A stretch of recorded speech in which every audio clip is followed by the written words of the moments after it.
নমস্কার, পিপুল ভয়েস নিউজে আপনাদের সবাইকে স্বাগত। আমি অরূপ। কি হবে শেষ পর্যন্ত যোগী আদিত্যনাথের? তাকে কি মুখ্যমন্ত্রীর কুর্সি ছাড়তে হবে? কিভাবে তিনি সামাল দেবেন যে বিজেপির উত্তরপ্রদেশ বিজেপির অন্দরে যে কোট আনকোট বিদ্রোহ দানা বেঁধেছে?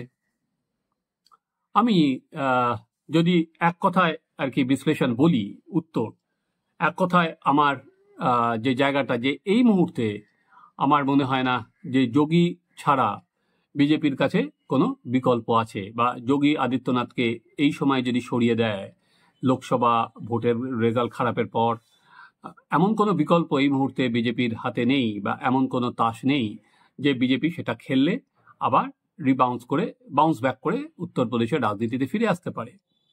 এবার চলুন আমরা দেখি যে কেন যোগী আদিত্যনাথের সঙ্গে ডিফারেন্স বাড়লো দুই উপমুখ্যমন্ত্রীর এবং রাজ্য সভাপতির, এবং সেখানে দাঁড়িয়ে কেন্দ্র যদি চায় কিভাবে যোগী আদিত্যনাথকে লাগাম পরানো সম্ভব, বা এই যে ফিউড সেটা যদি বাড়ে তাহলে ক্ষতিটা দুপক্ষেরই। বেশ কিছুদিন ধরেই উত্তরপ্রদেশের দুই যে উপমুখ্যমন্ত্রী, একটা হচ্ছে কেশব মৌর্য আর একটা হচ্ছে ব্রজেশ পাঠক, তারা কিন্তু মুখ্যমন্ত্রীর ডাকা মিটিংগুলোতে যাচ্ছেন না, তারা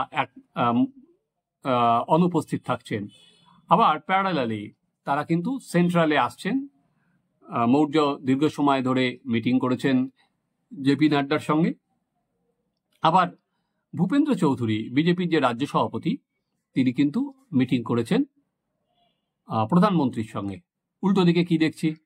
উল্টো দিকে সিরিজ অফ মিটিং উত্তরপ্রদেশের মাটিতে দাঁড়িয়ে যোগী আদিত্যনাথ করে যাচ্ছেন। সেখানে দাঁড়িয়ে তিনি এমএলসিদের সঙ্গে, বিধায়কদের সঙ্গে, এমপিদের সঙ্গে, প্রত্যেকের সঙ্গে কিন্তু উনি মিটিং করেছেন। যে উত্তরপ্রদেশ একটা সময় বলা হতো যে বিজেপি সেখানে এক সুরে কথা বলে, সেখানে দাঁড়িয়ে কিন্তু ওই যে বিজেপি যে এক সুরে কথা বলছে না, সেখানে যে ডিফারেন্সটা বিশাল, সেটা কিন্তু পরিষ্কার ভাবে উঠে আসছে। এবার যে জায়গাটা হচ্ছে সেটা হচ্ছে কেন, সেটা 14 জুন সেখানে কেশব মৌর্য বলেছিলেন সংগঠন সরকারের থেকে বড়। সেটা থেকে কিন্তু বোঝা যাচ্ছিল, প্রথম প্রকাশ্যে ডেপুটি সিএম এর মন্তব্য বাইরে বেরিয়ে আসে, এবং তার থেকে বোঝা যাচ্ছিল যে যেভাবে সরকার চলছে সেটা খুশি নয় উত্তরপ্রদেশ বিজেপি। কেন? ঠিক এইখানটা থেকেই কিন্তু আর কি গোলমালটা লুকিয়ে এখানেই। যোগী চালাতে চাইছিলেন নরেন্দ্র মোদীর মতো আর কি। নরেন্দ্র মোদী আপনারা যদি জানেন যে কেন্দ্রের পিএমও কিন্তু সব থেকে বেশি শক্তিশালী, অর্থাৎ কোন মন্ত্রীরা কিভাবে কাজ করবেন, কতটা করবেন, কি কাজ হবে সরকারের, কিন্তু এন্টায়ার সেটা পিএমও থেকে ঠিক করে দেওয়া হয়। সে বিষয়ে চলে। পিএমও মোর পাওয়ারফুল এখানে দাঁড়িয়ে, মন্ত্রীদের কাজের রূপরেখা ঠিক করে দেওয়া, এবং অনেক সময় দাঁড়িয়ে কোনো জায়গায় ধরুন সেন্ট্রালের প্রজেক্টগুলো কিভাবে চলছে সেটা পিএমও নজরদারিতে বিভিন্ন জায়গায় চলে। যোগীও কিন্তু আর কি একই পথ অনুসরণ করেছিলেন। সেখানেও ব্যুরোক্রেসি অনেক বেশি আর কি শেষ কথা বলতো, এবং এখানেই দলের সঙ্গে তার ডিফারেন্সটা বেড়ে গেছে। আর সেখানে দলের কথার থেকে যোগী অনেক বেশি নির্ভর করতেন ব্যুরোক্রেসির কথার ওপর। সেখানে তাদের কথাই শেষ কথা ছিল, ফলে ডিফারেন্সটা কিন্তু সেই জায়গা থেকেই বাড়তে থেকেছে। এবার কি হবে? যোগী অলরেডি বা কেশব মৌর্য বা ভূপেন্দ্র চৌধুরী এরা রিপোর্ট দিয়েছেন। পাল্টা যোগী আদিত্যনাথ নীতি আয়োগের বৈঠকে যোগ দিতে দিল্লিতে এসেছেন, এবং সেখানে উনি আলাদা করে রিপোর্ট দেবেন, প্রধানমন্ত্রীকেও দেবেন এবং নাড্ডা বা অমিত শাহকেও রিপোর্ট দেবেন। এবং তিনি সেখানে এবার এসে মিটিং করবেন হচ্ছে বিএল সন্তোষের সাথে। অলরেডি বিএল সন্তোষ এই গোলমাল প্রকাশ্যে আসার পর লখনৌতে গিয়েছিলেন। লখনৌতে গিয়ে উনি মিটিং করেছিলেন, কিন্তু তারপরেও কিন্তু সমস্যা কমেনি। একবার মধ্যখানে খবর প্রকাশিত হয়েছিল যে বিজেপি এবং আরএসএস এর মধ্যে যিনি রিলেশন রাখেন, আরএসএস এর তিনি লখনৌতে যাবেন,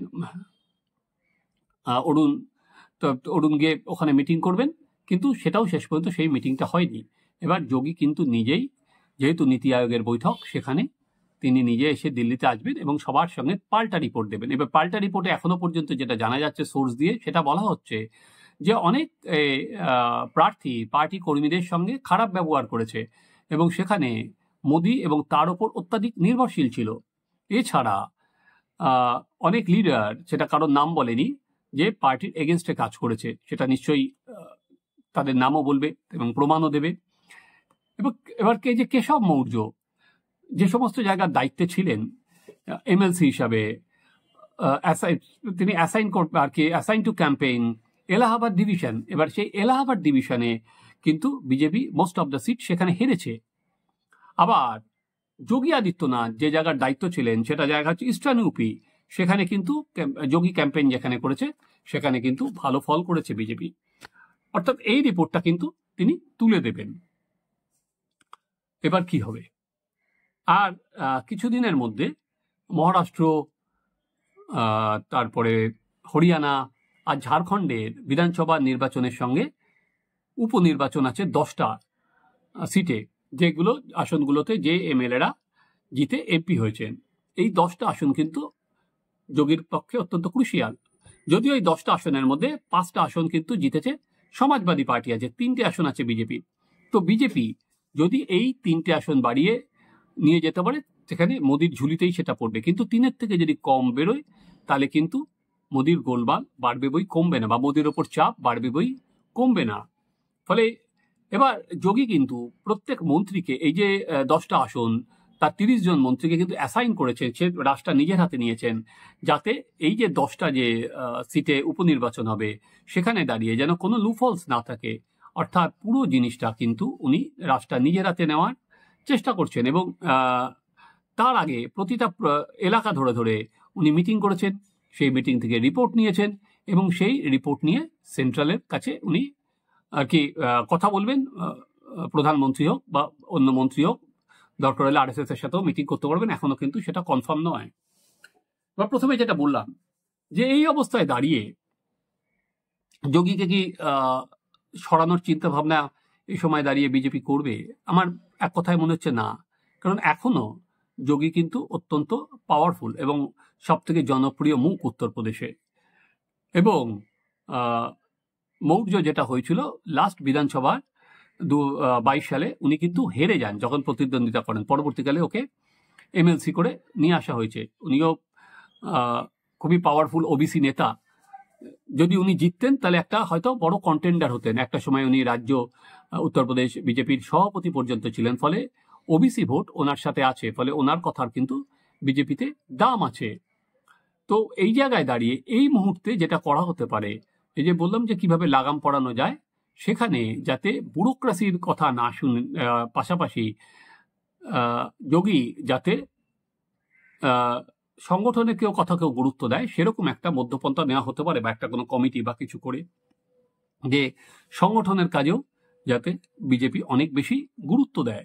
সেই কাজটা একটা কিন্তু বাঁচা হতে পারে, যে যেখানে দাঁড়িয়ে কাকে সেখানে কিভাবে করবে বা না করবে, সেটা বিজেপি হয়তো একটা ফর্মুলা বার করবে। এবং আরেকটা যেটা, সেটা হচ্ছে একজন পর্যবেক্ষক। দীর্ঘদিন ধরে কিন্তু সেখানে কোনো বিজেপির তরফে পর্যবেক্ষক নেই। সেখানে দেখার যে যোগী বা কারোর সঙ্গে ভালো রিলেশন রেখে একটা যদি পর্যবেক্ষক করা হয়, এই স্বাভাবিক এই যে বিজেপির মধ্যে যে ডিফারেন্স দেখা দিচ্ছে, সেটার সুযোগ নেওয়ার চেষ্টা করছে অখিলেশ যাদব, সমাজবাদী পার্টি। কোনো সময় বলছে মৌর্যকে সে হচ্ছে কেন্দ্রের ওয়াইফাই, কোনো সময় সরাসরি বলছে, যে টুইট করছে যে 100 আসন ভেঙে নিয়ে আসো, সরকার তোমাদের।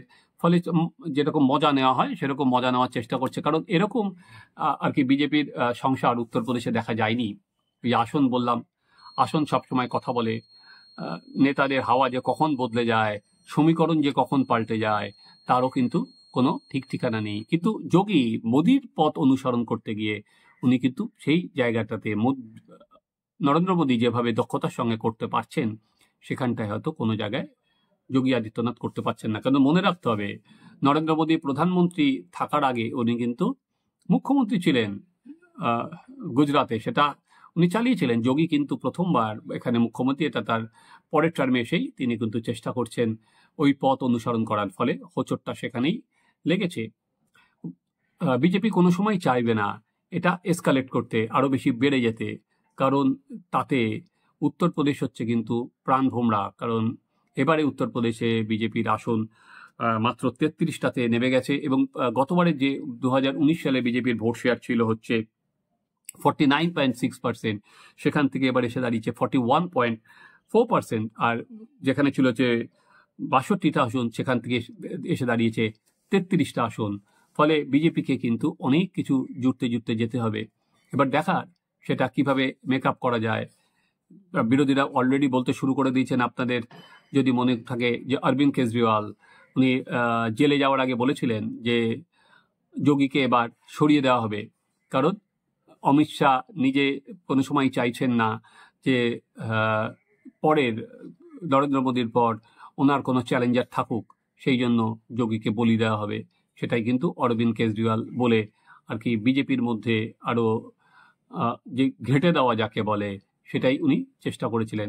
দেখার যে বিজেপি কি এক সুরে কথা বলে উত্তরপ্রদেশে। দিনের পর দিন দিল্লিতে একরকমের মিটিং, উত্তরপ্রদেশের একরকমের মিটিং, সেটা আমরা বেশ কিছুদিন ধরেই দেখলাম। অত কিম শেষে কি হবে, চলুন আপনাও নজরে রাখি, আমরাও দেখি। আপনারা দেখতে থাকুন আমার চ্যানেল। এই চ্যানেল আপনাদের মতামত জানান, সাবস্ক্রাইব করুন।